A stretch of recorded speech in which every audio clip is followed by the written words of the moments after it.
Hello, little Frida. Patricia O'Connor and Frida Reba Darcy here. And today is the kind of day that one might move to a place like this for.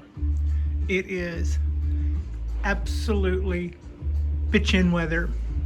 Probably almost 70 degrees, light breeze, 5 or 10 miles an hour. Sunny as all get out. Just everything you could want in a day.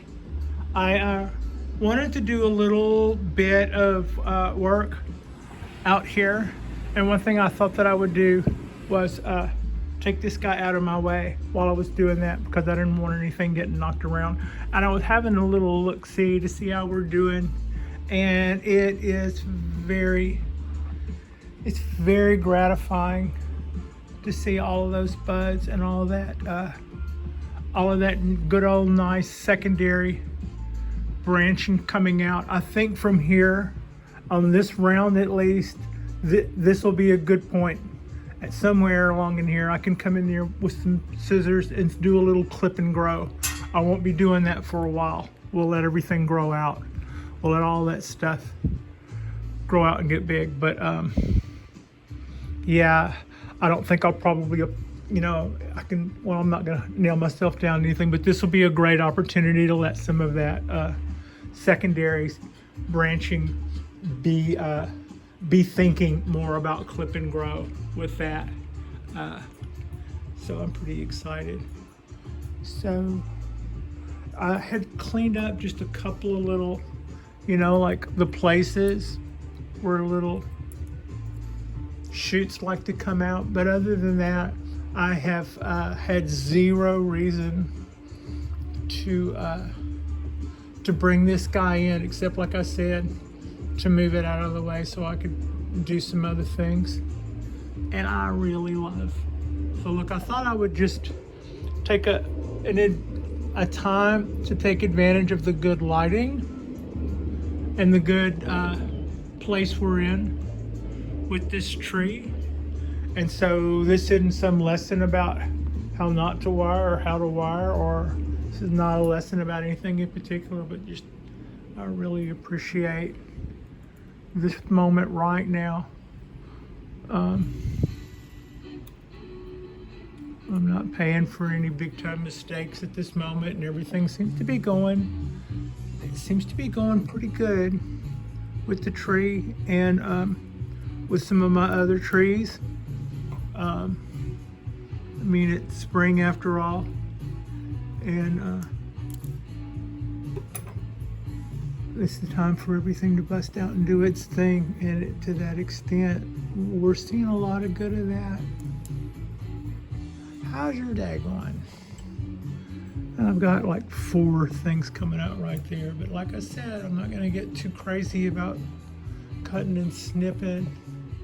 But you can also probably see that's going to make a beautiful little junction, a little Y there. That's going to be great, all that, trying to lay off the cliches here, but dang, it's going to be great. Oh. So, yeah, here we go. I have got my cuttings they get misted at least once or twice a day, and I make sure there's no holes in the bottom of this pan, so I just apply water to it and know that down there in the bottom there's going to be a layer of water. Yeah, I had gotten a tip from I believe it was Tom over at Growing Clip Bonsai for Seniors, was talking about sand as a medium to grow in. You know what? I had seen videos where guys had taken limbs from bougainvilleas that were easily like this big around, and just straight cut, and they put them in a styrofoam cooler, like what you would get for nearly nothing on your way to the beach, back when people used to buy beer coolers on their way to the beach. Anyway, they put the bottom layer of that was about 1 inch or 2 of sand, and then they just stuck those bougainvilleas straight in that, and then above that they put some soil above that things would actually grow better in. But and then there was no drainage holes, and that's how they got big, huge bougainvilleas to come up as cuttings. And I think I once did a little YouTube post about that. I went how to get huge bougainvilleas cuttings to root in 3 easy steps. Step 1, move to India or Vietnam, because that's where all those guys who seem to get fantastic results like that tend to live. Point being, your results may vary. Just kind of doing, I don't do enough of the old spin around, but we're gonna make our way out to the balcony in a second. But right now, I'm just kind of really enjoying what we're seeing with the cork bark oak. So yeah, now this, I believe, would be what has been our front traditionally, and it still is. That's our front as far as I know. When I walked up to this tree, partly it was because I was greening this grass, but when I walked up to this tree, I went, this tree doesn't have a front. And I just, it looks good from all angles to me, and it always has. But on the other hand, when I got it, I called it log, and it had more shoots on it than it does right now. But what it also had was an enormous amount of dead branches on it. Some of this, once I started looking, I went, well, that's dead, and those were all connected to a whole, So I had to clear up a lot of dead stuff that looks like nobody had really been looking at the tree for a minute. And then, since then, this has been a tree that's taught me a lot about making ideas and carrying them out. I learned a little about wiring. I learned a little about how not to wire. I learned a little about how the branches will straighten out the wire if it's not heavy enough. And even if you think that the branch is light, so that you start with the light wire, you have to think about how much that branch is going to grow and the amount of time that you're going to leave that wire on there. Will it outgrow it in that time and then straighten it out? All that stuff. I made all of those mistakes with this tree. Probably other mistakes, but nothing really too much comes to mind. I repotted this heavy beast by myself last year. I was really looking forward to probably doing a little spot with it and doing the repot. But you never know how things work out. Golly, what a nice looking tree, Pat. Thank you, Pat. So you never know how things work out. When I did this last January, there was a lot going on. There was a lot going on in the country, and there was a lot going on in my own household. We were both looks like we were both at that moment kind of taking a hit. To that end, we've bounced back pretty nicely, I have to say, all in all. And so this is just take a moment to look and enjoy the cork bark oak and appreciate this guy. And you can hopefully you can kind of see why I would be excited. I've got all of these really cool possibilities. I mean, that'll probably go. We'll bring that down to 1 and 2, and that'll be just like 1 into 2, 2 into 4. That's almost ready-made, 1 into 2, 2 into 4 right there. And it's not going to be really hard to tell where either. You can kind of see that right in here we've got kind of close, and then over here it gets a little longer, and then by the time we get out into here, it's what I call shifting into third, because everything starts to wind out a little bit, like that guy has definitely wind its way out. But it's one of about 1 million shoots all in the same place. So yeah, at some point I probably need to trim those ends back a little, but right now I don't think it's the time to do that. Okay, let's go outside and look. All my stuff this is my stuff that I'm waiting to see if it will seed, and it's in water. No, I wouldn't expect to see any roots yet, but you know. These are my other cuttings. I keep those guys wet every day as well, and as you can see, they're still, those little twigs I cut are still pushing out. That's not an indication that I did it well. That just kind of means they haven't dried out yet. I'm sure the misting probably helps in keeping them watered. There's no, well, I take that back. There is a hole directly in the bottom, but there's not a lot of drainage directly in the bottom. Most of the holes, as you can see, I run and bead holes down there close to the bottom. So there's only one or two this way. So that, you know, the idea is I want it to keep wet down there at the bottom, but I don't want it to rot. Let's have a look at the stuff on the balcony. The Chinese sinensis wisteria is still taking its sweet time about unfolding, but it's still doing that in all deliverance. It's looking pretty nice. I mean, I can see where all this is going. I'm liking it. What is that? I don't know what that is. That's probably just another shoot. I don't mean to say that like, take that lightly. That's a great thing. We'll take another shoot. The trident maple. Did I just see a little spider?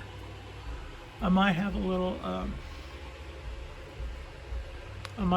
hopper right around that. I just hopped around the back side. We'll let him hide. It's okay. I won't tell anybody you're there. So here's another look. Oh, we're finally starting to see some color on the Dawn Redwood. That is actual shoots coming out. That is actual green shoots coming out. So that's 2/3 of the way up the trunk. Oh, I can do better than that. Up here, we've got, so this is slow to wake up, but it is, it's not a race. You be you. You be you. I'm really excited to see this thing start to plumb out, and probably none of those limbs are, we'll wait and see. You didn't hear me say that. Y'all are all great. But I'd like to see some more stuff, some new choices break out along our bark up here, come out through all of that. That'll be interesting to see. Our new rush of foliage on that. Let's look at our Ponderosa. Got watered a couple of days ago. The texture of this bark is remarkable. I can't really see myself ever really wanting to do grafts to this tree. You wouldn't have to do that many, I don't think. I mean, 1, 2, you know, like you do 1 or 2 grafts to every one of those limbs that you see there with Japanese black pine, and then in a couple of years you've got a Japanese black pine grafted onto Ponderosa stock. The advantages to that would be you would have those little tiny needles that goes with the Japanese black pine. You would then have a 2 flush tree. You would then have a tree that would be able to better accept the warmer climate conditions if it turns out that we don't ever get any freezes here or something, and I have to start worrying about taking the tree you know, up north from here or something so that it can get some wintering in, then I might consider, rather than doing that, just start throwing some grafts on there so that we can start working the tree towards something that would better survive this climate, and that would actually work that way. So come to find out, the rootstock on a Ponderosa is great for other varieties of pine. Is definitely part of its strong suit, and so yeah, you can see the big hole there where the cork bark oak sits, my Quercus, and it'll be back there in just a second. So here is our or bald cypress. So much stuff coming out so fast. And the colors on this tree are really inspirational. I mean, that's green to a burnt orange on that one front and on all of them, but that's just such a cool transition of colors right there. Yeah, and there's just, I'm really enjoying, I mean, this is kind of what we do this for, right after a couple of months of having everything shut down and slow down. And it's like, yeah, we can't wait for our trees to come back. Well, now our trees are coming back, and we're finding out that that is really a good feeling. Come on, little shoot. All you little shoots are important. We want you all to do well and prosper and all that good stuff. But at the same time, this is your future. Follow this guy. So yeah. I think there's that discoloration there. They are a little purplish looking when they come out anyway, but I believe that the discoloration we're seeing is a little like that, and that is partially because of that's a little frost nip on those fronds, and they'll carry that. They'll probably carry that little burnt tip look to them all year, but they're still actively producing chlorophyll and all that good stuff. So, yeah, that'll be part of it. That'll be just part of our look this year. We'll be sporting a little splash of color on our trees. What's happening there? Yeah, there's a lot of little bumps about to emerge, and we can definitely see a good close up there that just won't focus for the love of Benji of the little shoot that we're gonna kind of put our future in. This guy is just prolific with the stuff, and we absolutely love that. You just go and be all prolific. I've moved this one, sweet potato, back to the rail. I don't think the weather conditions that I felt like were causing it to need, I felt like it needed to be over here earlier. I think it's probably going to be getting more direct sun there and can handle it right now. And I think that the weather is probably above the springtime average, is high enough that that's probably a good place for it. And it does get better. Like it still gets that guy right over its head, but it gets all of that sun too, which is starting to get pretty blue. As in, it's not a winter sun, which is more orange in its color. Yeah, go crows, go. This is our little Thursday look at our trees on the balcony. I think that's not a bad profile there. You see the way that that apex of our Chinese wisteria looks. I believe I like that. That little wisp of branch along the top. That looks rather nice. I think settled into something I like about that tree. So yeah, this is our Thursday. Our next drop will be our Super Cypress Saturday. So there's always that to look forward to.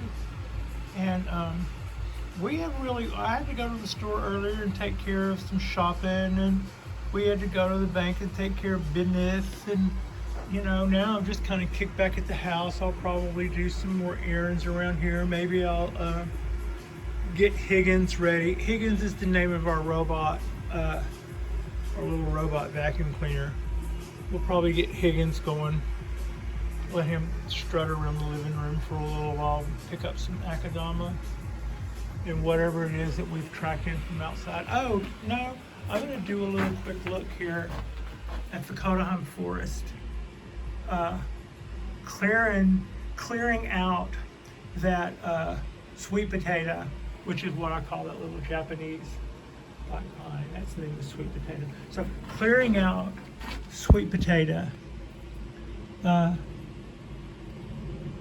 gave us a little better access to the Kodaheim forest. And right now, I think I'm really happy with the way everything is progressing. You know, sometimes before you get there with any little composition, you have moments where you go, yeah, that looks pretty nice. And then you have moments where you're going, I don't know what I saw in that thing. But a lot of times, those feelings one way or another tend to come back to you. I.e., maybe it's time for you to go in there and do a little cleanup and you would like it better. Or maybe you're in between those times and it's just, you know, it's time for it to be dormant, or it's time to sit around and do other stuff. But I've still got these little star-shaped weeds. Man, you can't keep those out. You can pull them all up and then set the tweezers down and look in their back again. And so I've got to go back through here because it's been 4 whole days since I weeded. But it's rewarding too. If that's the hardest thing you have to do is to a forest, is to weed out the little clover looking the little weeds, and they're not clover. But anyway, they're BS, whose roots go extremely deep. But the forest itself is pretty easy. You just kind of keep that apex in mind of building an apex wherever it is you've decided it's going, and that's going to be your tallest tree. And you either planted it that way or you decided along the way to allow one to kind of outrun the others a little. And so this is maybe 3 years away from all being seedlings that were ordered on Etsy. And those are Kodaheim maples. And so yeah, I think it's looking pretty good right now. We're gonna be thankful for this moment with the Kodaheim maples too. You know, while we're speaking of things going our way for a minute, we kind of hinted on that the last time. Our little 2-year from seed Japanese black pine is showing all the growth and showing that it's going well enough to be doing all the things that it's supposed to be doing now. So, you know, got a little bit of shape going to it. There's another look at our little bougainvillea, a tiny little bougainvillea. And Haas, our 25-year-old Ponderosa, collected at 5,800 feet in Deadwood, South Dakota. You can kind of, let's see if I get in there. Yeah, that's in focus. I think you can see that it's budding out on all of those little ends. They're all doing their thing. Come on in on that one. Yeah, you can see that one. Everybody else seems to be pretty okay in their role of being trees this year. With the exception of this little valley oak. Okay, we'll go with that, valley oak. Having just gotten snagged up from the yard, we're not expecting it to do a whole lot yet. We're just probably trying to recover emotionally from what happened, but it's hanging in there. It's not dying on us. They don't tend to suffer in silence. When they go, they turn colors and dry up and are gone. So it seems to be hanging in there. I'd like to see some buds because everything else that's an oak around here seems to be making buds. I'm not going to make any puns about weeby buds, but it would be nice to see something You just take your time. I'm the one that snatched you up out of the ground. But yeah, it's not gonna be so bad hanging out here. The other guys like it.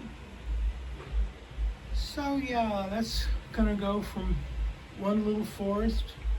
The wisterias are happy. Our oak, our big oak, our big old oak is really happy. Our Japanese black pine, looking greener all the time. 75-year-old cork bark black pine. And this is our 17-year-old from seed, Japanese black pine. The other pine is a Ponderosa, 170 years old, 175. I keep forgetting I don't read the tag that much. But yeah. And then next to that is the Dawn Redwood, which was a box tree. Shortly after I started those trees, I went, actually, I guess technically those are starting bonsai. So, and then even that, those were all less than a year old as seedlings when I got those guys in a box and stuck them in my bonsai box. You know, my expertise level when I did that was zip. Yep. One of the first things I learned to do, and I heard somebody mention this on Facebook today. They were asking some questions about forest and stuff, and they had mentioned a beginning that sounded very familiar, that they were watching Peter at Heron's Bonsai, and he was mentioning on some of his forests how they were really easy to do, and you didn't really need perfect trees to make a very pleasing, believable forest. And I remember seeing that and thinking to that end, I couldn't wait to do it. So then the pot is actually a fairly nice pot to start off with. And I probably made about a half a dozen mistakes when I did this arrangement. But I gotta say, I got away with all of those mistakes. All of my little seedlings made it through their first year into their second year. Last year we had a drought, and I think one of them just, I remember the one tree that was kind of hanging off to one side, really making a statement. Kind of the way maybe you can see that one is now. I had one over on, I believe, that end that was doing that. And it got powdery mildew because it actually did hang out kind of off the balcony. It didn't like the wind as much. And it had problems 3 times and came back twice. So that being one of the trees I lost over wind conditions, that I decided to take it off the rail. And that was sometime after that. The idea was to bring it in closer into the building to get it out of direct view of the wind, out of direct contact with the wind. And also, as the sun goes down, you can kind of see there's a wedge-shaped shadow. And if you were just imagine that wedge getting bigger, it comes right in on this table. So some things are in a placement so that they will not get that much of the most harmful late evening sun. Now, pines are like late evening sun. That just tells us, pines don't care if it's late evening sun. They'll take it, as far as I know. But some of the other trees, not so much. The little Ponderosa, I took it off the rail not because I was worried about it getting in the wind, and not because I was necessarily worried about the evening sun. I was more worried about the direct sunlight baking that little show-hen sized pot. So this is a better location underneath those lights. Gives them enough lights to thrive, and then keeps them and sitting there in that tray with the other trees that like water more means that this little guy doesn't get any more water than it normally does, and it's probably not the kind of tree that's going to go shooting a bunch of roots down through the hole to escape and put a tap root down into the tray the way my bougainvillea and the way my cypress tree does. Which is why we did that.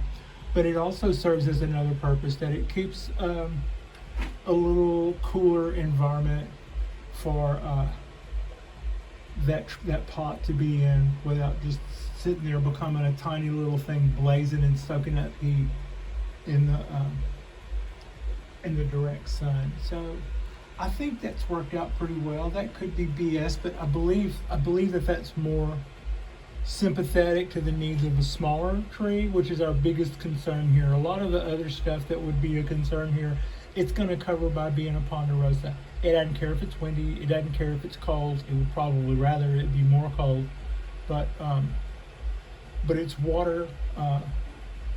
The lack of water that the most Ponderosas could survive on, we kind of throw that out the window so much when we cut off the taproot and relinquish them to what they can have in a small bonsai pot. So I think I may have mentioned this one time before. I learned just recently that they have another trick where they can shut off the pores in their needles so that they don't give up as much water when they want to maintain their resources. I think that's really awesome little trick that they do that. So we'll look at the tops of the maples. You can see they're starting to, some of the growth flushing out on the top is well and truly green and doesn't show hardly any of the chilly colors. So, okay. This is us. And this is our trees. This is really a good time to be doing this. It's always a good time to get started with something that you love. And it's always good whenever you have things and you have plans and you think about how beautiful they're going to be, and everything starts coming out in the spring. It's just the biggest rush to see all these little possibilities, and it's almost like every one of those is a big old word of yes, yes, yes, yes, yes, yes, yes, yes, yes, yes, yes, 1,000 times yes. We want to be here, we want to grow, we want to flourish. Okay. Have yourself an awesome day, and we'll see you guys when we pick back up on Super Cypress Saturday. And I appreciate you, and Frida wanted me to tell you that she appreciates you, and we hope that you are enjoying this day, and like and subscribe if you haven't already, and thank you so much for watching.